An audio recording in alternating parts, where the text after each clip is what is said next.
Bonjour Thomas, bonjour à tous. C'est une affaire qui interroge nos plus bas instincts et leur exacerbation sur Internet. Une affaire qui pose aussi la question de nos garde-fous. Dans la nuit de dimanche à lundi, en direct sur la plateforme australienne Kik, le streamer français Jean Pormanov, 46 ans, s'est éteint. Son autopsie prévue aujourd'hui devra dire si sa mort est liée aux sévices et humiliations qu'il subissait depuis une dizaine de jours de la part de ses deux camarades sous les yeux de milliers d'internautes, des anonymes qui suivaient leur live chaque jour comme une télé-réalité sans aucune régulation.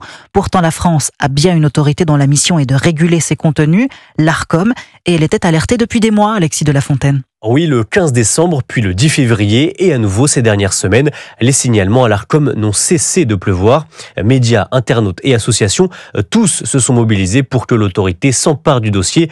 En vain, le gendarme de l'audiovisuel dit ne pas avoir réussi à joindre le site Kik, un échec qui remet en question l'utilité de l'Arcom, selon le député Renaissance Carl Olive. À quoi sert l'Arcom ?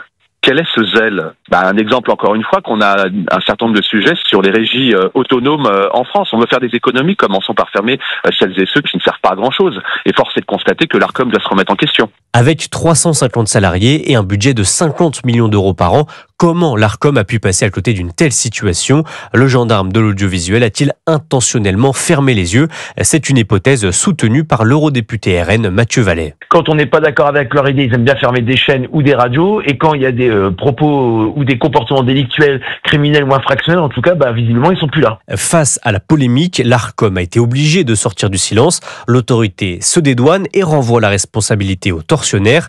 Enfin, elle dit avoir réussi à contacter la plateforme australienne. Et une rencontre entre un représentant de Kik à Malte et l'Arcom est prévue dans les prochains jours. Alexis de la Fontaine du service politique d'Europe 1.